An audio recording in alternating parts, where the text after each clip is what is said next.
try to make this stick because it's hard. I'm trying to tell a story, and it's really hard to not get frustrated when you get interrupted in the middle of the story. It's like having a phone call with 10 screaming kids behind you. It just doesn't work the way you'd want. And unfortunately, that happens to me more than most. And why that should be the case, one would wonder. But let's see if I can get this right. I got a stack of books in New England. See, we got Massachusetts, we got Rhode Island, we have every state in New England. But we're going to go ahead and stack these a little bit differently so that you get a better camera angle of my ugly mug. So let's continue the show, and I'll go a little slow here so people can come back in because I had to delete the other chats and bring this forward. But what I was talking about was the question of, separation anxiety of empires and individual places. And my basic thought is a simple one, which is that home rule is the way to go. And what do I mean by home rule? And it's something that should be relevant for each of you, regardless of where you live, because I don't think there is an American nation.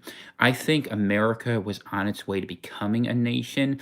And I honestly think that World War II, after that, we lost the opportunity, that the deliberate effort that was made, probably by LBJ and the people underneath him in the Great Society, to splinter our societies along certain factional terms made impossible organization. And now we have to look to older models to do this, something older than the Constitution, which has been degraded, in DC, which has been desecrated.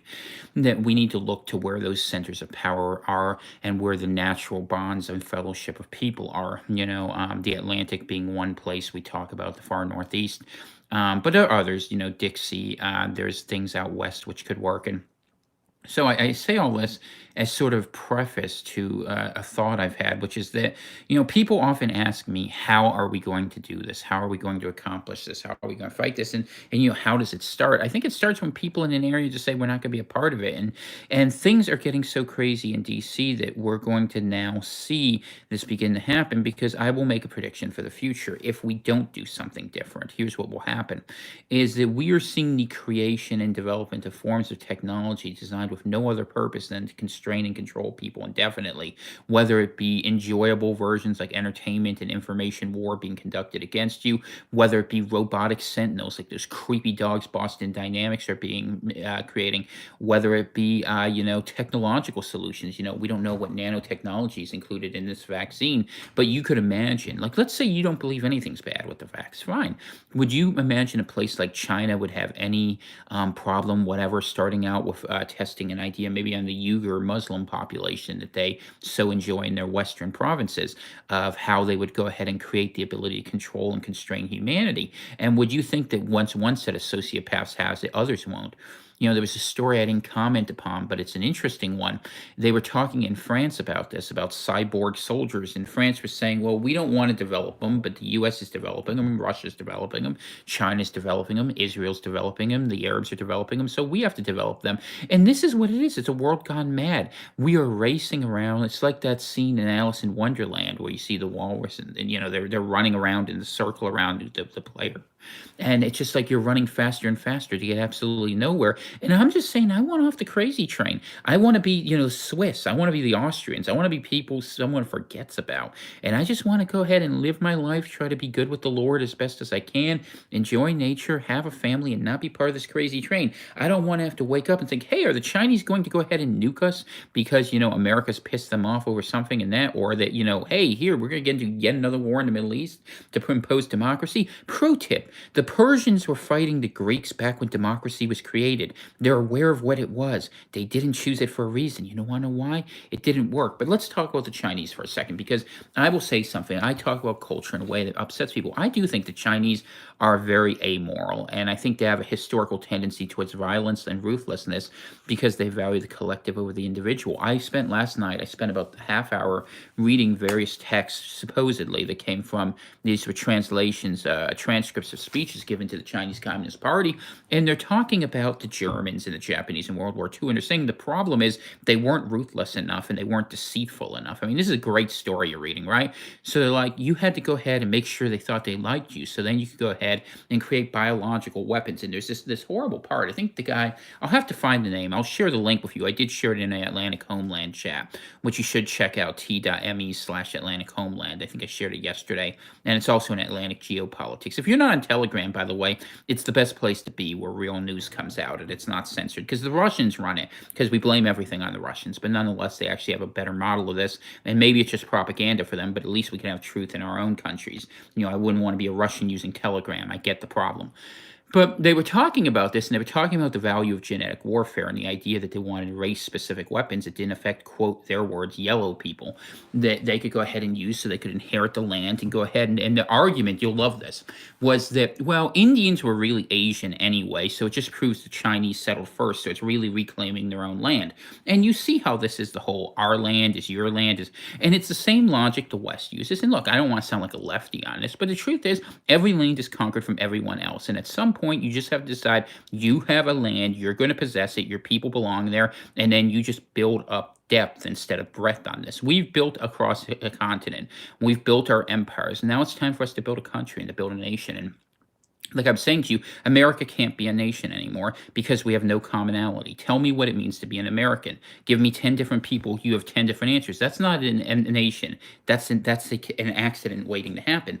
And so we're getting to a point where we're going to see a fight over it because we now have something which doesn't naturally hold together. We have strong men who are going to push their way to the front to hold it together. And that's okay. But one of the things we'll have to figure out is how we begin going away. And so here's my vision for the people of Maine and of maybe New England, maybe the Maritimes, maybe Quebec.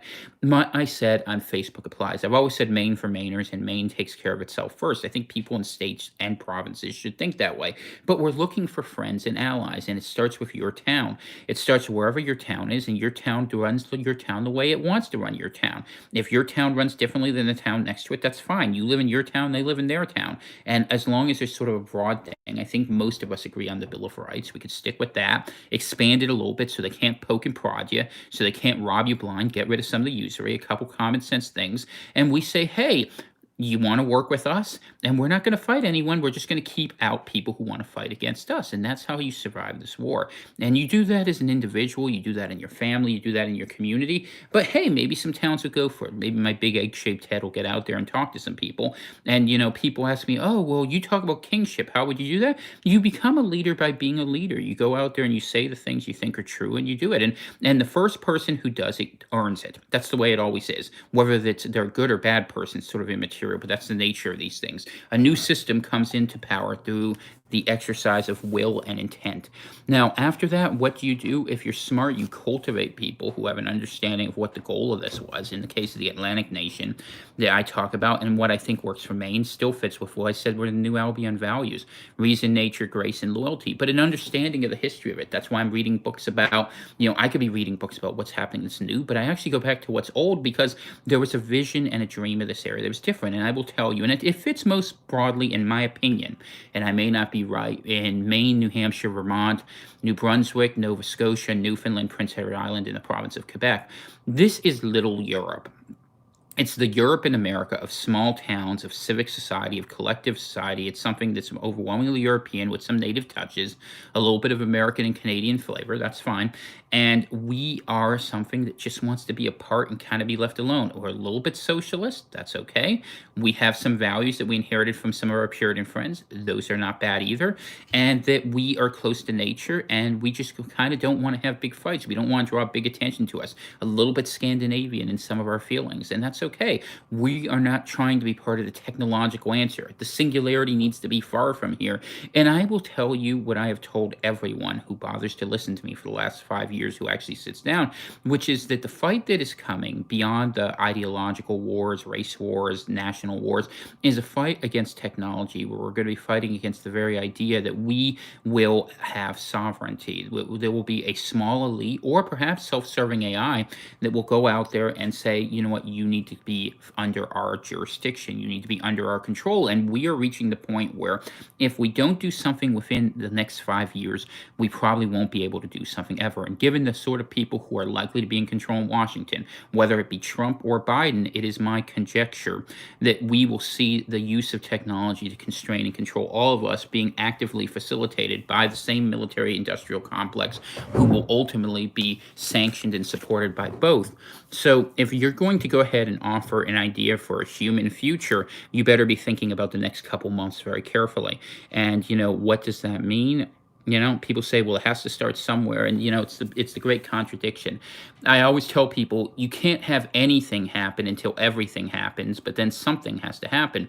And I think enough people are mad enough that something's going to happen. And people say, well, is it a trap? Is it a trick? Is it a honeypot? Probably all those things. But nonetheless, sometimes you have to fight your way out of the battle you're stuck in. And what we see is a mesh net coming down and around all of us. And it's telling us how we should live and how we should be and what we should consider. And that being the case, it's going to be very hard to escape that. And I don't know the answer to how we go about it. I do know, like I was saying in the earlier thing that got cut out, in Maine, we've constantly been under the thought of someone else. First we started out, London was supposed to go there and they didn't quite manage it. And then Paris tried to put a colony at the opening of the St. Croix, but that got destroyed. And then, we saw Massachusetts come up here and say, well, we're going to annex you. And they essentially did. In fact, one of the stories people don't know about Maine that's interesting is one of the big pushes for Maine statehood was, in fact, that Massachusetts basically ignored it and left Maine to rot during the War of 1812, after which Mainers realized that Massachusetts never was going to care. And it was always a different sort of state. I mean, we were kind of a wild land of rugged naturalists and loggers and pirates. I'm not even joking, up there in Eastport. And by pirates, I mean more the kind who'd steal rum coming through. Although at the same time, we were a land where you had, now under, what's his name, Dow, there was a huge temperance movement. So there was always this push about what it meant to be this close to nature and this close to ideas. And people forget people like Hannibal Hamlin. And the fact that actually one of the reasons why Maine pushed so hard for the Civil War is because they were upset that they came in as a free state.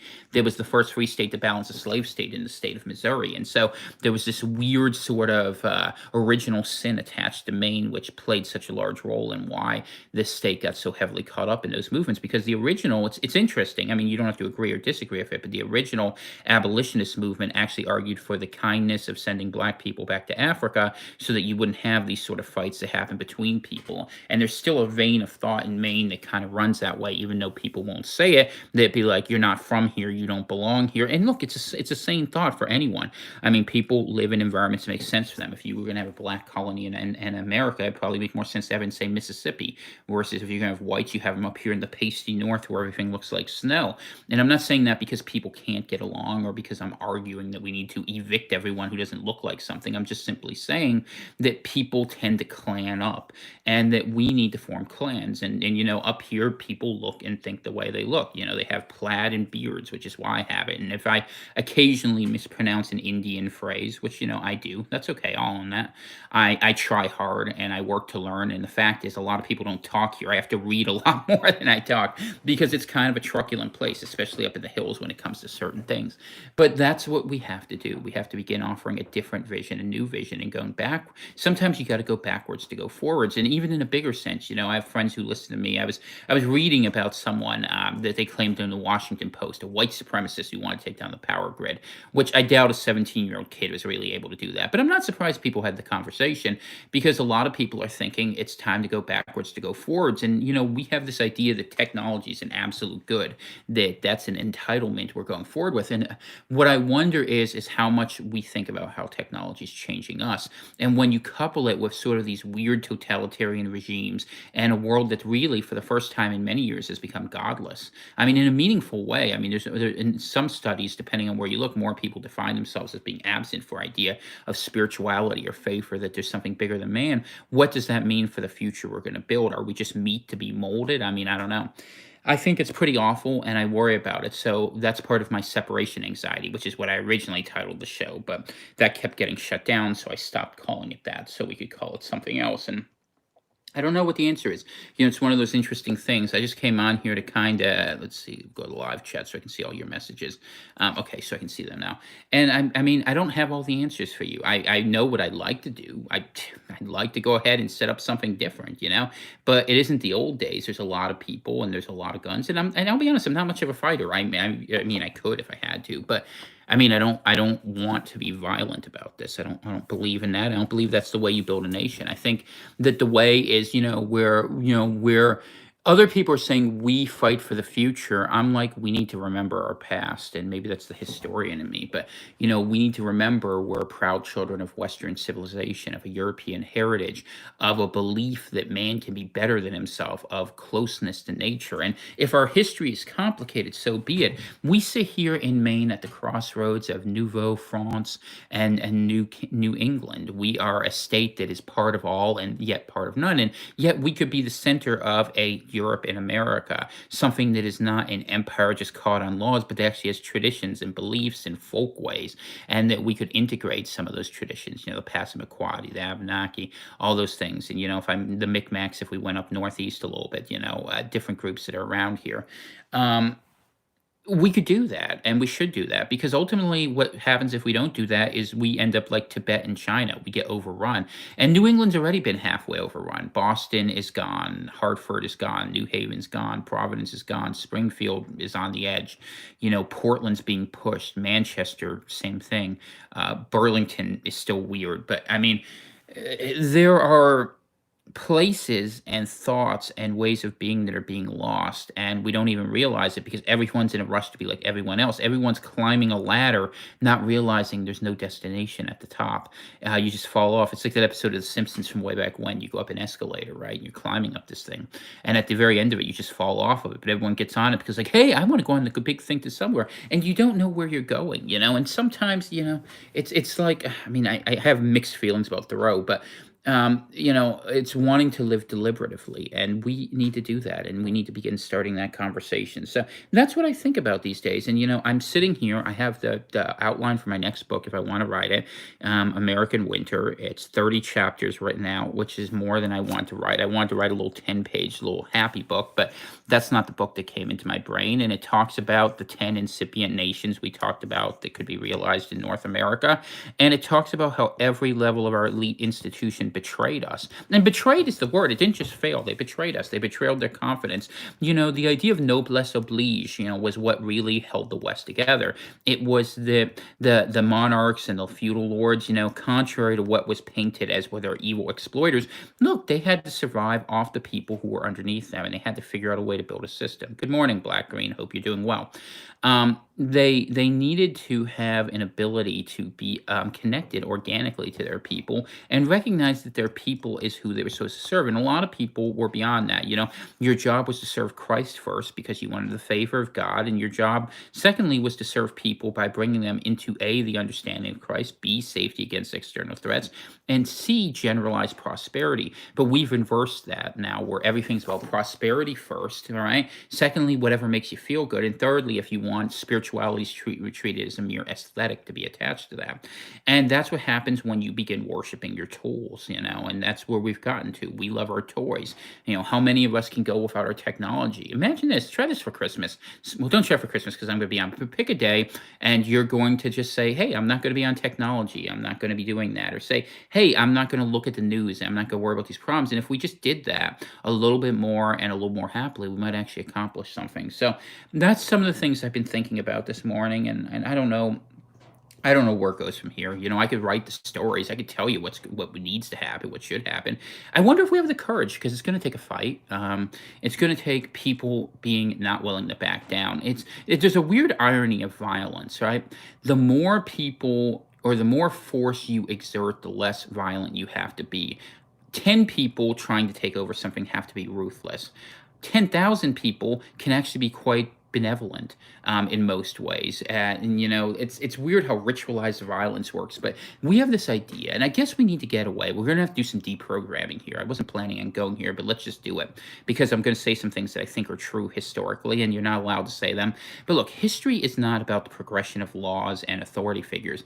It's about the usage of the threat of violence, basically the compaction of the force of will toward the progress of history, right? And so what does that mean? That means if you're willing to take things, they happen. The Continental Congress was not a recognized institution in the United States. The royal governors were, but they made an institution. They got together, they built an army and said, hey, now we're in charge.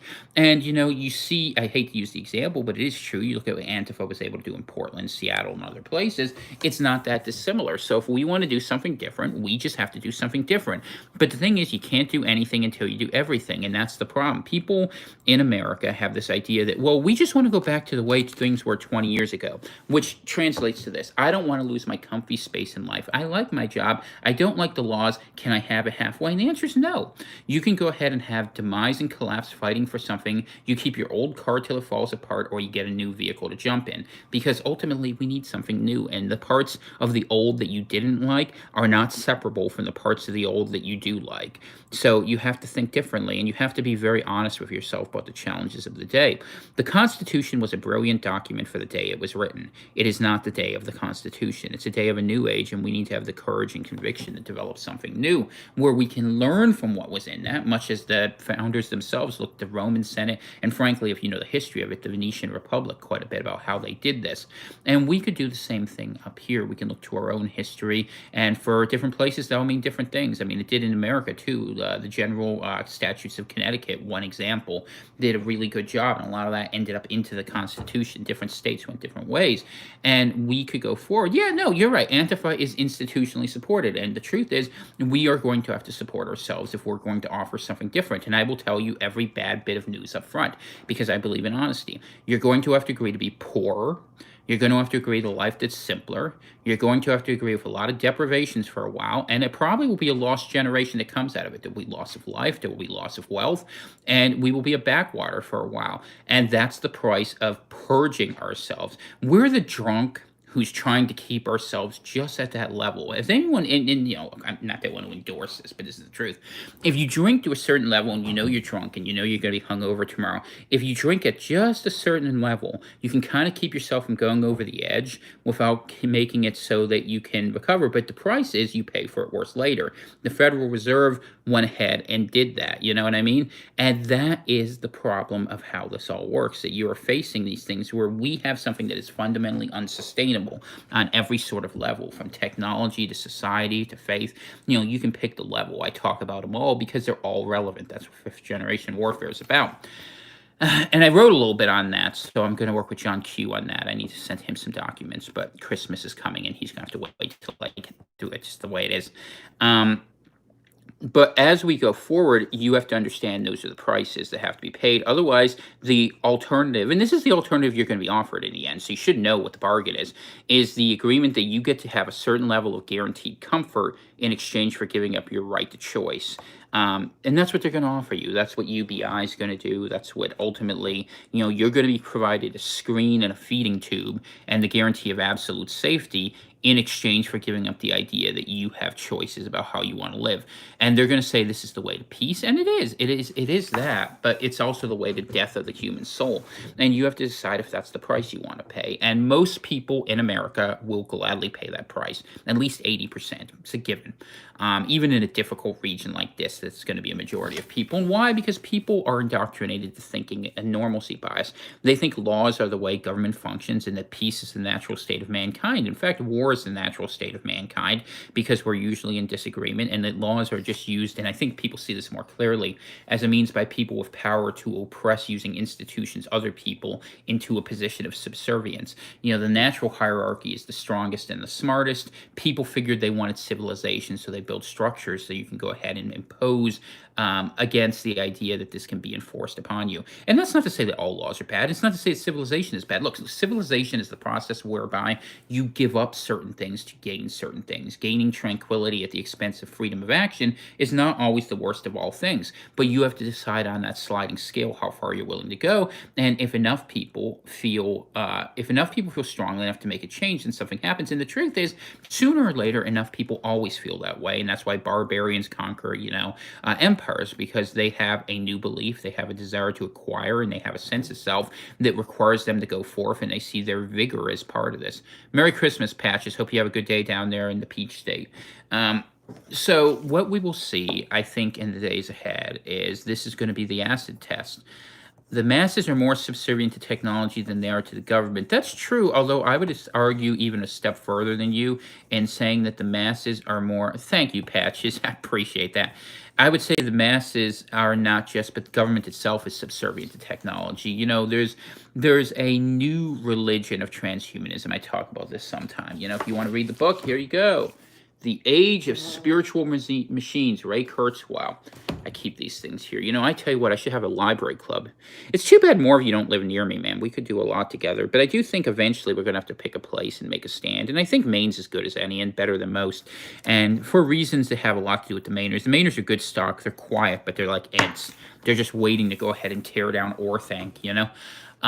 They just need the right encouragement, and I think that their own moral impulses will lead them to make the right conclusions. Because one of the things that struck me when I first moved here, and I remember commenting to my wife when we first drove up to Jackman, I was like, we just stepped into 1960, where the culture war hasn't come yet, and it's been brought here by NGO dollars into Portland and all that. You know, where now you have junkies who basically give doobies away to kids on the street running the newspapers down there. I'm not even kidding. That really happens in Portland, and it's really a sad shame of that because the state, it deserves better than that. But the problem is we live in an age where propaganda is part of that technology information complex. And that's what fifth generation warfare is about, right? It's about control of information because it's a battle for your mind. And the idea is the number one weapon that's used against people to subjugate them is that the fear of death is used to convince you to give up your freedom of action. And we are going to have to go ahead and stand against that. And, you know, what does that look like in terms of a solution? Well, that's the conversation.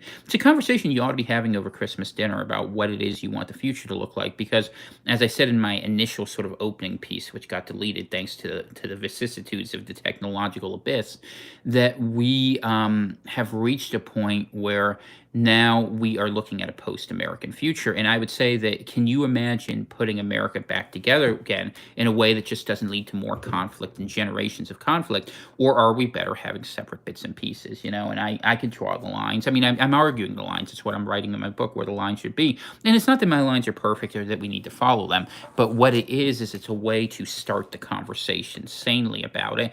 And it's not necessarily requiring of everyone to agree. All you need is listen to people in the right places to break away. Because I will tell you what areas will not agree to it. Silicon Valley won't agree because Facebook and Google think they should own everything and anything.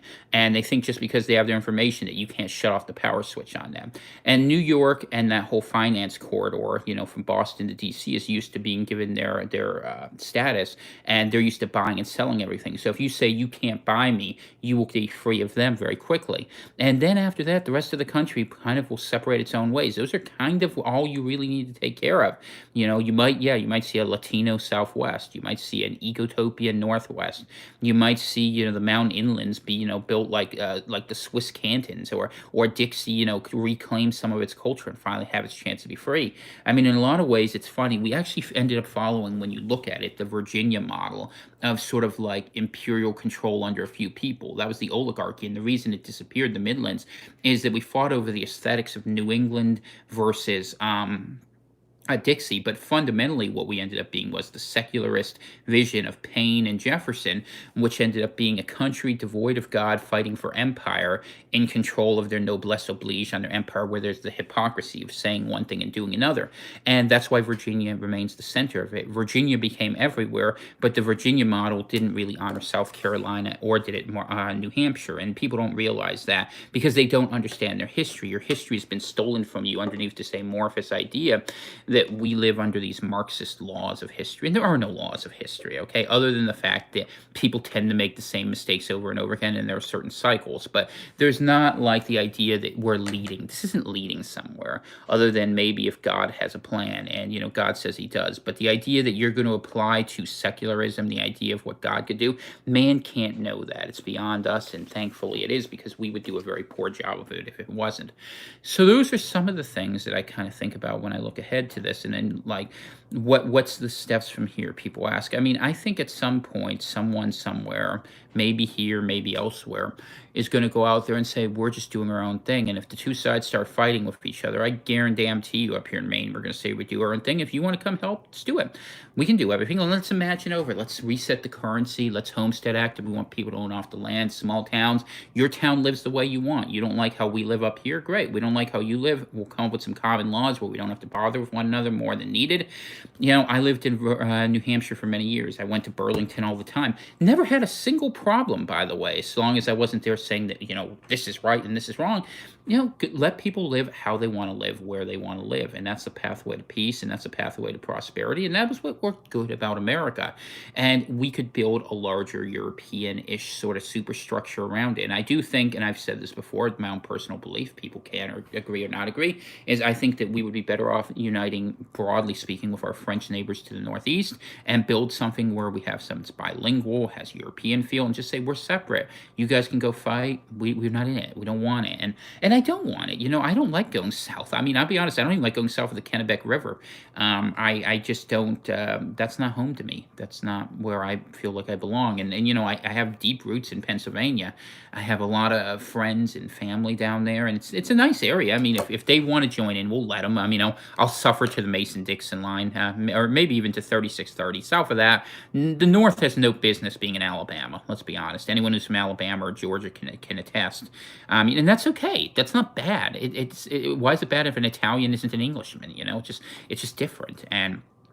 But in the alt-right, we used to have this idea, and no one wants to say we're part of the alt-right. I was friends with the alt-right. I mean, I kind of do my own thing, but whatever. That you don't have brothers wars, and we're going into the biggest brothers war, and who's helping? I mean, it's the irony of the time is that you see communists funded by capitalists, that you see the Bolsheviks funded by neoliberals as the disposable thing, and they just don't understand. And maybe the vaccine changes that. I think that they maybe made a mistake going too fast with this COVID thing, because the thing about the vax situation is that it helps people understand you're fighting against a control system, what was it I read in the one article, a functional oligarchy that is in charge of the United States of America and in the world. And what we are seeing is a consolidation fight between which faction. Is it going to be the old globalist money out of Europe that's behind it, playing games, your whole Vatican, City of London crowd, trilaterals over Washington, that group? Is it the new rising dragon, the Chinese, who want to go ahead and run everything, more efficiently, the promise, the rise of the bugmen, that's really what it is, let's be honest about it. Or is it going to be the old American, force by all means, kind of like that old America, F yeah video they used to run, where we go revisit the neoconservative future. And these are the options you're given. They're all terrible. Every one of them's terrible. They don't uplift people. They don't improve our quality of life. They're not going to make you happier. They're not going to make you safer. They're not going to make your kids smarter. And you know what? We could beat all of them. If we had a small area where we had people who went ahead and took a new step forward with humanity, we could advance ourselves to the point where they could not mess with us anymore. And that's victory, to be able to have the choice and freedom to do what you want. And Gondor doesn't need to conquer Rohan. The Shire doesn't try to annex Bree. There's these things out there that we just don't, need to worry about, And then, since people ask, by the way, I have, you'll appreciate this, just so you can see this stupid fly. I've been trying to take care of these. Like, this stupid trap's been up there for days. It doesn't do a damn thing. The only thing that works is going on fly paper. I'm going to have to shred it around like confetti to take out these little bastards. But, we all have to deal with our things. And, dealing with nature beyond you. Even flies serve their purpose. They serve as spider food so they can kill other things.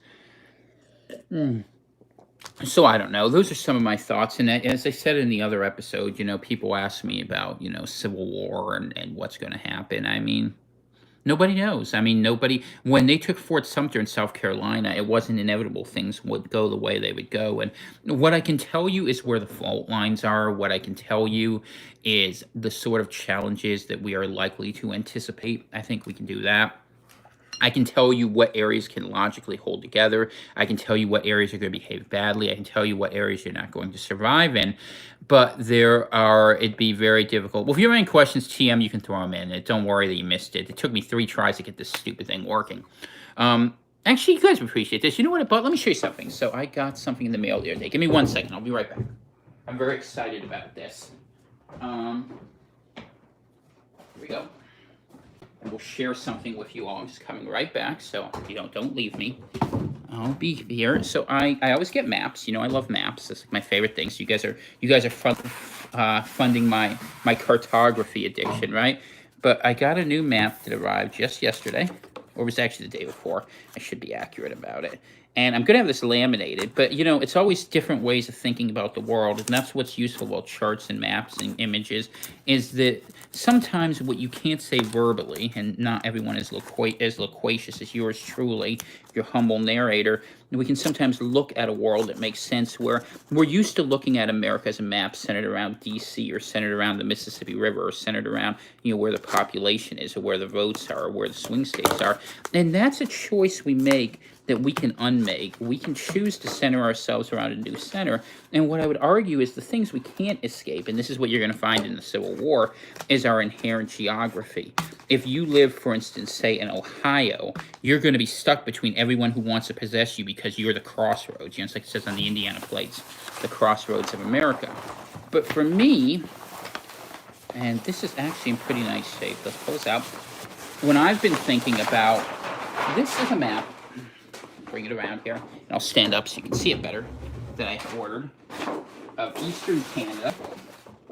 And what you notice, and this is the Atlantic European part of Canada, so you can't really tell really that great, but I got it made because when you start to look about what coherently makes sense, small little towns all over the place, no big cities, Vermont, New Hampshire, Maine, New Brunswick, Nova Scotia, Prince Edward Island, the Gaspé, the Chaudière Valley, anything east of Montreal, really. This is the old settlement of North America, and then out into Newfoundland and Labrador. And I have this made, or I got this made. Put it down here. Because I'm going to laminate it so I don't wreck it, because we all know I'm terrible with things. I mean, if you've watched how I take care of myself, I'm the world's, I'm like the dude. I'm the bum who goes ahead and has the big ideas. But the reason I got the map was I was looking at it and I'm like, if you look at it, if you're Maine, you basically got New Brunswick here and Quebec here, and we're just like this peninsula sitting in the realm of like a different area. And then when you look at Canada, it ends up being, Toronto fighting with Alberta constantly over who's going to run things, and Quebec just like, so we want separate. Well, we want to be separate too. We don't want to be told by Boston any more than Quebec wants to be told by Ottawa. And all of us who want to be separate, we could be like, hey, let's just be separate together. I should run for mayor. Look, I thought, I'll tell you seriously, since Dana's not up yet, I can say this. I seriously thought about running for governor up here in Maine in 2021. But how am I going to do that? Every other piece about me is going to be saying, Tom is a horrible Nazi because he says white people are not bad and that white people made Maine work. And every shrieking Karen will go out there and say, I'm not voting for him. I'm going to social signal how great I am. Let's bring in 10,000 more Somalis. And this is the thing. You can't deal with the fact that we've reached the point where we're in America. We've reached the point where people are literally agreeing to things that are lies so they can socially get in. The moral of the story, The Emperor Has No Clothes, is not that one kid untold it. It's the fact that the whole society was willing to go out there and say there wasn't something happening, and that's what it is. I need a PR guy. I mean, I can go out there and say what's true, but the thing is, people will not listen to me because I'm a bad man until things get bad. That's what it is to be a hero. I mean, look, I'm going to say this. I'm going to sound like an arrogant prick, but I don't mean to. The problem of heroism, I mean, I'm Russian, mostly Polish, actually. Polish, Russian, and a little German. But I was going to be, good question. It's a very good question, but these people are not logical. So what was I going to say?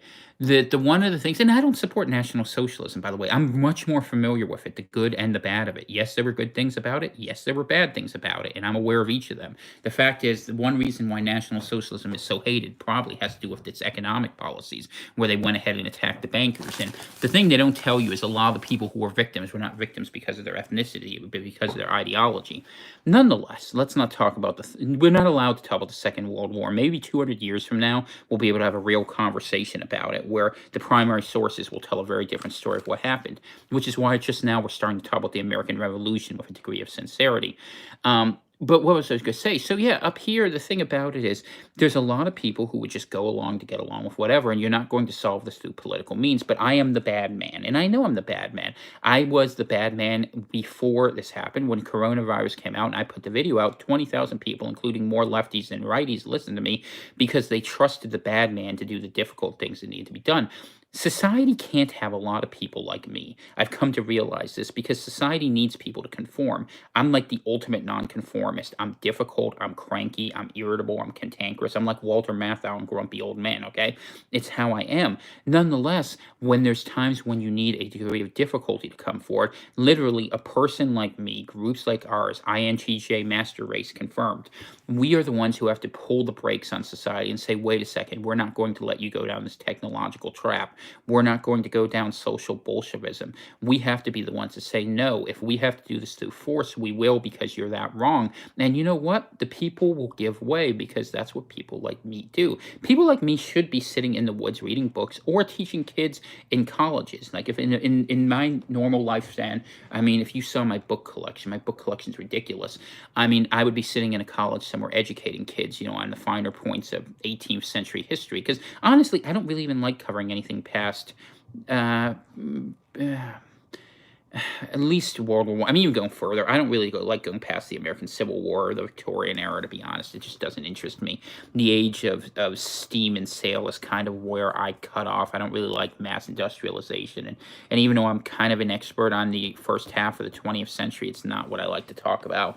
Not the least of which, because you're not allowed to talk the truth about it, which is that there were a lot of bad decisions on all sides that were being manipulated in different ways. But I don't believe in democracy, so I'm not going to go out there and endorse it. And that's why, I mean, look, if someone, and I'll say this, I've said this before, if someone puts my ticket, if someone wants to pay the money and put my name on a ballot to be the guy to run Maine, I will tell you exactly what Maine needs to do, and I will get the 1,000 votes of people who are courageous enough to say it. But I'm not really looking for 1,000 people to vote for me. If I had 1,000 guys who believed in what I was saying enough to make something happen, that would be it. So, who knows? Or who knows? I mean, maybe if someone, we've talked about buying a little town, but you can't think small. Look, we're out of time.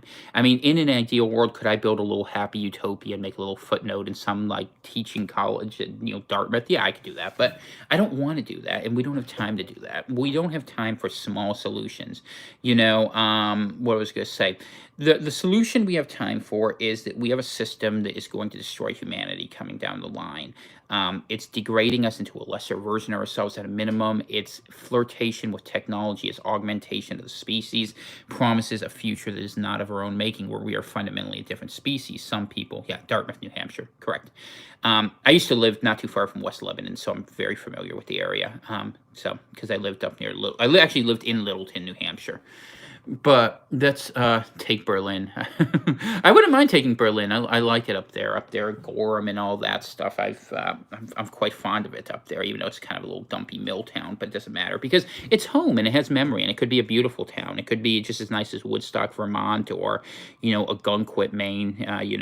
Any of these places you could pick. I could name all these little towns, because I've traveled around New England, and before the wife got sick, we used to drive around. Well, that's what we like to do. I mean, we were cultural historians, and well, I am, and just seeing these pieces. But in any case, so I'm wandering a little bit, but that's okay. This is a comfy chat. We're coming near the holidays. I'm just sharing thoughts as they come into my head.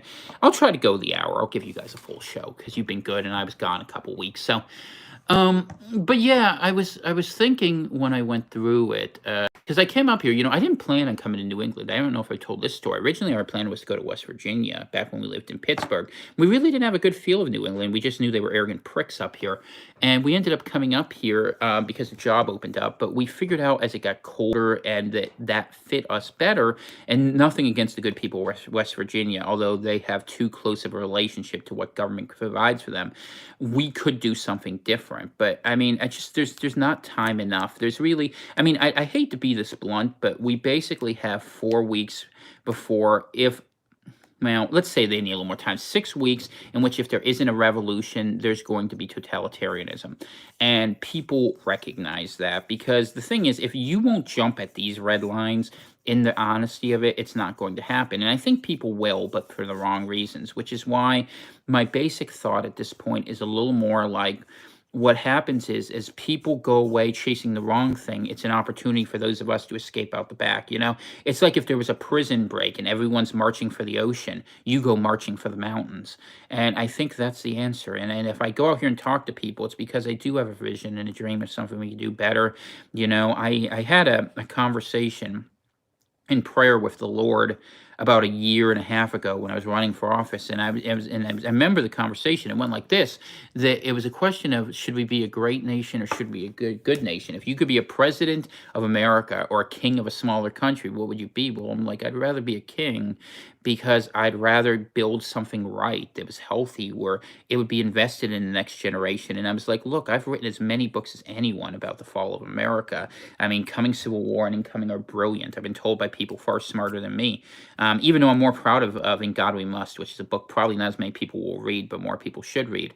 But the thing about it is that you realize that there are foundational ideas that need to be reset, and you realize that in America you have an empire that requires a tyrant, and it's been set up this way so the tyrant can be the front man for the oligarchy that really runs things, and you have to take down the oligarchy.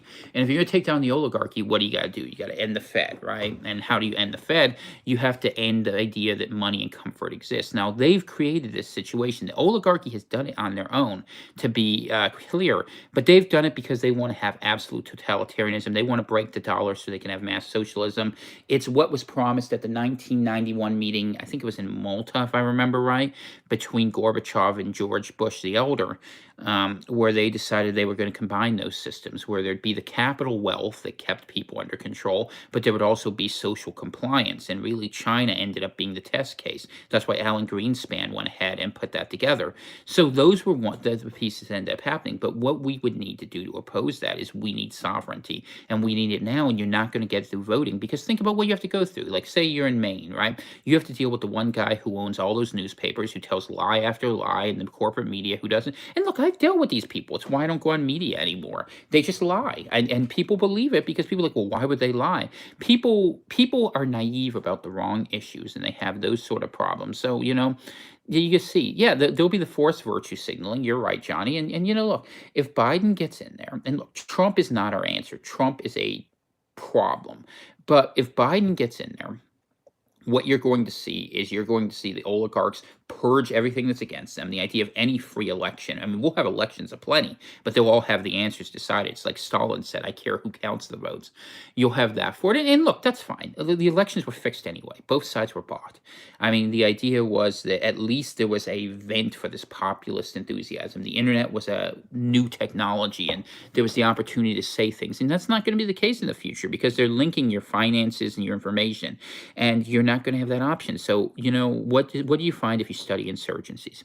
You study insurgencies in history, and you find low tech beats high tech. Why was it we couldn't win a war in Vietnam and Afghanistan? You say, well, it's a lack of will. Well, I guess that's true. If you're willing to commit absolute genocide, you can win any war. But assuming you're not willing to do that, which, by the way, the people we're fighting against are willing to do, they've shown it many times in history. Go read the histories of any Soviet country.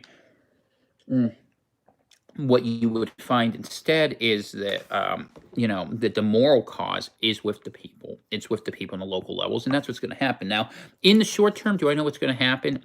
If Trump actually has the balls to cross the Rubicon, like I talked about, we might have military and military war. And if that happens, all you and I can do is sit back, read our books, and watch what happens, and defend our communities as best we can. Maybe offer an inducement to say, hey, we want your military to come here and defend us, but that has its own problems.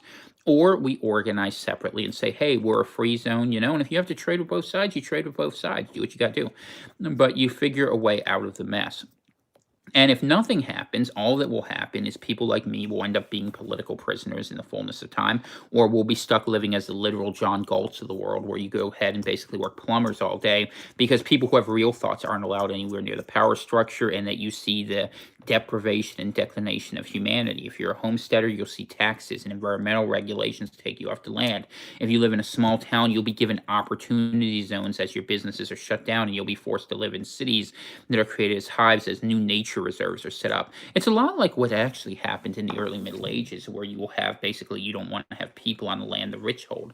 So that's it. Are we CCP'd in Maine there, homestaying, muzzle wearing? The muzzles are out, that's true. People are still out there. I mean, there's a considerable resistance against Janet Mills, but the problem is that the business owners don't have the courage yet to take on both sides. There's some whose minds are in the right place, but they don't have the courage, strength enough yet.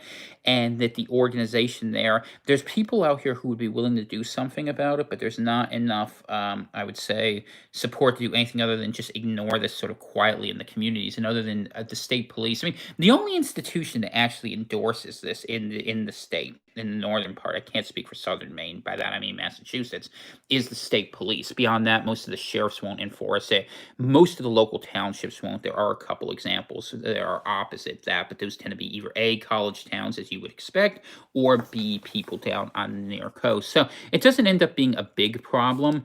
Um, but yeah, I mean, realistically, Maine, as I've sometimes told you, Maine is West Virginia on the northwest and Massachusetts on the southeast, and there's a problem there. And it's kind of a shame, actually, because I mean, the coastal culture still kind of exists once you get north of like Bath and Brunswick, but it's all just tourism and like globo homo BS if you go down south from anywhere from Portland south, in my opinion. And that's a shame because there's actually really interesting history of towns like that from Kittery on up the shore through York and Ogunquit. I mean, you can basically tell what's possessed territory. Just look for the rainbow flags anywhere that's social signaling that hard. Now they got that one with the triangle on it. I was in Ellsworth the other day and I saw that, and I was just thinking, man, what a great way to prove you're not Christian at a church. But that's okay. You know, people have the right to be wrong, I guess. The problem is when everyone is self-righteous about it, it goes badly. And this is why separation needs to be hyper local. But we now live under a propaganda complex that technology enables, and what it does is it's very good at separating and segregating people from being able to talk logically about ideas. I mean, we don't actually talk about what's right. We don't talk about what's true. We talk about what's popular, and that's it. Yeah, it's triangle. It's messed up. Absolutely. So have a good one, TM. But we'll see what it's out there and what happens in the future. So for I want to wish you all a Merry Christmas. Let's keep an eye and see if Pence does anything interesting today. It's something I'm keeping an eye on. It's interesting. I was reading my history of Maine, and I've gotten past the Civil War, and I'm like, you're gonna laugh, but I just don't have any interest of reading any further because like all the interesting stuff to me kind of ended there. But maybe there's a thing. Don't I have my up and down as backwards as a Mainer? A little bit, yeah. Well, what happens is down means elevation wise. So down is on the coast and up is in the mountains. But remember, the compass pointing north. We don't need that in Maine. The compass should point northwest. It's actually if you thought of Maine, this is the better way to think of Maine because let's use the map as an example, right? This will be fun. Y'all like when we play games? So Maine on a geographic map, and I have a better map upstairs, but we'll use this because I like this map. So if Maine, you guys can see, right? Okay, good. Maine is there, but Maine really functionally kind of operates like this. This should be the bottom, and this should be the top because the hills define who we are. Actually, it's what defines this whole region because the Appalachian Mountain goes like this. So here's the coast, here's the farms, here's the forests, hills, and then the empty land, although there's farm up in here in this sort of corridor along the St. John River on both sides of it, which was really sad, by the way, because it used to be a coherent land. Franglish used to be a thing where people would speak, a combination of Francais and Anglais, I should say. I'm saying that in Spanish. So it's actually pretty interesting, but yeah, Maine is certainly a different place, and it's kind of a shame. Like on the one hand, I'd love to work with New Englanders, in a further thing, but and maybe Black Green got me thinking about this a little bit. Like we just don't see the world the same. In Boston, and it used to be called Falmouth, what became Portland. Eventually, there's a separate town of Falmouth. It gets a little complicated, as history often does. Really had different visions of the world that we don't want to be bigger, and we don't want to have huge cities, and we don't want to have centralization, and that's just never been what Maine's about. And it wouldn't work here, honestly. I mean, it would just feel so awful and foreign. I mean, even there, I mean, you look at Suffolk County, Massachusetts. I go down to Boston. What did they do to themselves? They used to be a New England town. Now they're just like anywhere else. I don't know. It's sad. And I'm sad. I'm sad for the loss of history, man. You go watch the old Jaws movie. Look at what Connecticut used to look like. Now look at it now. It isn't what it used to be. Many self-sufficiency folks in Maine, they're potentially the system's worst nightmare of self-sufficiency won't be enough. Yeah, no, well, it'll be enough if something else happens, but, what can we say about that? I mean, I think people understand it. It would do me no good to state the obvious, and if you don't understand the obvious, then you've missed the point of the conversation. So, is Trump going to successfully blow up the stimulus budget deal, and will America survive till January 20th? Yes to the first, I think. No to the second. I do think that McConnell wants to make this deal. Remember, McConnell has a Chinese wife. I'm gonna go there. No one wants to go there. I'll go there. Elaine Chao has been at the center of politics. Actually she's the head of the American Transportation System, Secretary of Transportation, and it's just why there are all these people who are just in these key places that are linked to these actors. There are no accidents, you know. Other countries marry spies in. You know, the Catholic Church used to be really good at doing this too. And it's one of those things where I think we need to ask where loyalties lie. You know, McCarthy was discredited, but he wasn't wrong. And that's the problem. People haven't been willing to ask hard questions for years, and the media won't let you because after Smith-Mundt, which was the act that prohibited propagandizement to the United States, was basically allowed to be basically destroyed under Obama. Now we have the government just tells us what we must believe and what we must think. So don't believe everything you read and hear. And certainly, I don't. Of course, people here don't listen to mainstream news or anything. And the fact that we don't have a common source we can agree upon is a problem too. Don't think that isn't lost. That's part of the cultural fight, that we have the anxiety of no one being able to trust one another or any authority between us. But Joe McCarthy was, in fact, a hero. Although he was a little schizo too. His impulses were right, but his personality was erratic. I've done quite a research on the man for different things. So let's see here. All right, so I read your book, Incoming: Red Lines and Hot Takes for the Coming Civil War, and I think it is a brilliant book. Thank you. I appreciate that, Nemanja. I came across it while searching for a book on the topic, as I expect the same thing. Oh, here we go. Here's the but. Oh man, I'm worried about the but. Should I run now? Should I escape? I'll take it. It's fine. I mean, I look, and I don't get everything right. I just do the best I can. I'm blessed in that sometimes I understand things first, and there's a difference between being able to identify the problems out there and being able to work out all the solutions. I felt obliged, as I tried a little bit in After Trump, much more in my new Albion books, to imagine what solutions look like. I mean, maybe Loyal Revolutionary is the book I should be pointing you to for, you know, courage for the fight ahead. And I wrote from a much more right wing perspective than I actually feel. But I really do hate the far left. And not because I hate necessarily all of their views, but I just hate the people involved because I've had to deal with them personally. And they're godless and they attack people. They don't have any idea of fair play. Let's put it that way. And I've had to deal with personal attacks upon loved ones that honestly would make me do things that were unchristian. So we'll put it that way, to these people. And I don't like to be that guy. I really don't like to be that guy because I do understand people are misled. I do understand people are deceived. I do try to be my better version of myself. However, there are certain people who are just irredeemable, and that's how it is. And I will always feel that way. I really don't know what makes you so sure the U.S. will break up. It is an empire one the globalists seem very interested in, and I don't see a snowball's chance in hell it will let it break up.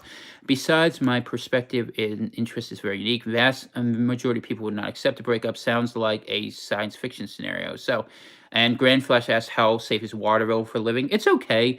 You're better off living outside the city in Oakland or Fairfield or any of the surrounding areas. Waterville now has two colleges, and they're gentrifying and living up the city. It's going to be like Bangor, or not like Bangor, like Orono before too long. And that's deliberate, by the way, because Nick Isgro, who's down there, is one of the few last good right wing people, and they're starting to lose control over Waterville thanks to a lot of money being put in to basically use that as base of operations to strike into northern and western Maine. But okay, let's go back to Nemanja's point. So, all right, it does sound like a science fiction scenario, but you know, if you had told someone in 1990 the Soviet Union would break up into 13 Russian republics and then various breakaway zones, people would have said you were nuts too. So don't be so sure what is and is not possible. The United States is far less stable than people presuppose, and the problem is the U.S. dollar is the underpinning of the current global system, which makes a lot of people unhappy, and it also has run up too many debts. If you want me to make a pragmatist scenario for how and why a breakup could happen, it's because the dollar is broken, and just like the dollar subsidized the first global regime, they're going to need something different. Absent that, holding the U.S. together is not going to make the same amount of sense. So in order to break the dollar to make a single world order, which is what you'd have to do, because then America can't use its military as sort of a resilient form of nationalism. America has to be put into a fight against itself. And your globalist controllers, who do very much like having permanent control of the system, have looked at the Chinese social credit credit score system as opposed to the American sort of liberty and pseudo freedom system. And I think they've concluded that's superior. You can look at the way Europe is developing. You can look at the way the Middle East is being brought up through sort of colonialism in a way, Southeast Asia, Japan, all these countries. The American model is quickly becoming obsolete, that we are the last version of the old guard, much like the Russian Tsar was, and that's why the Soviet Union was targeted on Russia as much as anything else. So my own thought is that America will be taken down because the idea that might makes right is something that they want to take away, and the idea of a sovereign nation is not something they want. They want the global citizen. So will certain areas be preserved? Probably. The cities that are the world cities, New York, San Francisco, Los Angeles, those sort of cities. But in the aggregate, the idea that you would take down America a couple notches and just have it be one against many nations, I think would have a lot of popularity for the globalist elite. And I think that's why we'll see it. And I think that their idea is if we will agree to defend ourselves, that's fine. But if we fight, we will be punished to make an example out of us. Because the thing about it is there's nothing and there's no one that's so big that can't be taken down. And I think that's one of the lessons that's out there. If the American nation is taken away, if the idea of people having liberty is taken away, if arms are eventually, removed after a war, because, what good are arms if everyone has arms and no one's growing food, what the heck good is it, right? All of those things are lessons that they want to teach. And I think that's what they want to do with it. And is it going to go the way I project? No, who knows? We'll see. The American people have two choices. They can fight and have it get real bad with a chance for a better future, or they can go ahead and accept a slow, incurred, and ongoing degradation. To this point, people have been willing to accept that. If 2 months from now nothing has happened, I will agree freely with your point that nothing is going to happen. And at that point, I don't know what I'm gonna do. Maybe I'll go back to writing fiction. I'll write Harry Potter stories about an America that might have been, or maybe I'll be the last revolutionary, because I kind of feel more that way, to be honest with you. But I think those are the choices in front of us. So do I know that what's going to happen, and do I freely admit it could go other ways? Yeah, I do. But I even say that in the books. If you read the book, you read Incoming, I wrote the odds I thought of how different outcomes were, and I said that after Incoming, I thought the odds that we would just let things happen would be the majority likelihood.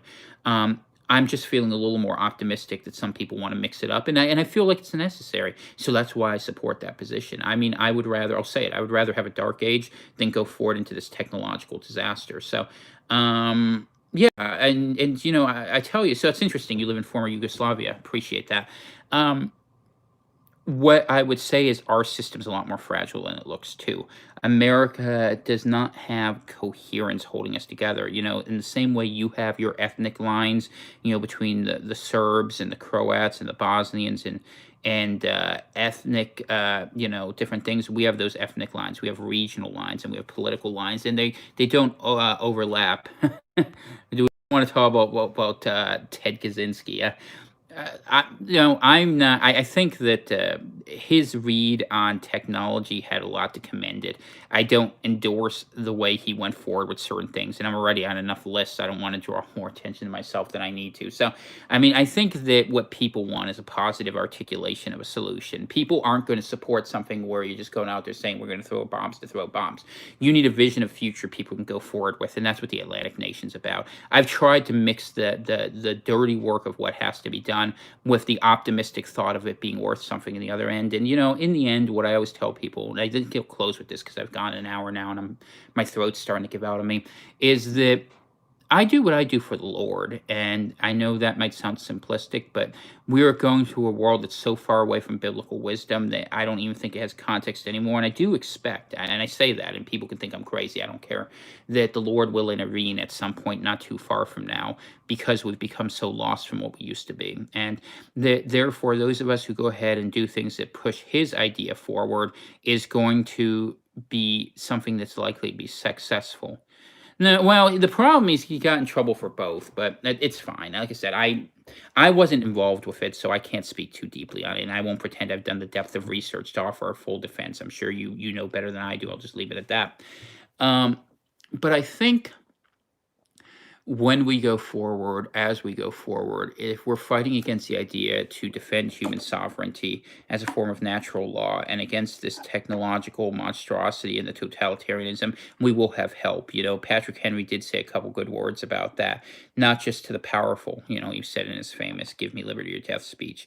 Providence shines upon people who try the right things. So let's hope it shines on us, and let's say a little prayer. Heavenly Father, I just pray that as we go through the holiday season, that all will be safe, that your wisdom come to us, and that we understand better your vision for the future and adapt it. And that I just take peace and comfort in knowing that whatever decisions we make, that I, a sinner repentant, can come to Jesus Christ and stand at his feet, trying to do the best I can in this world, and knowing that forgiveness is for all of us and that grace is a gift we cannot earn, because I know I cannot earn it, but that I know it's there for each and every one of us who come forward here. So I would say that in Jesus' name, amen. So let's see. What's the message said? Respectfully, I think the way to implement a Chinese social credit score. I understand your point here. Um, you might have a point. I know there are people in the globalist sphere who make that point, and I know there are people in the globalist sphere who think U.S. needs to be made an example, and we'll see which one wins. So you got a point. I don't discount that may go that way, but I think a lot of people who are very smart know it may go that way, and there are some people here, who have different, let's use Black Green's term, viable routes to revolution that may force their hand. And I think that's where we're at now, because I think enough people have realized that they can't just let this happen. And as it has been noted, America is armed to the teeth, and we'll see what happens. But it's an interesting time, man, and that's the Chinese curse.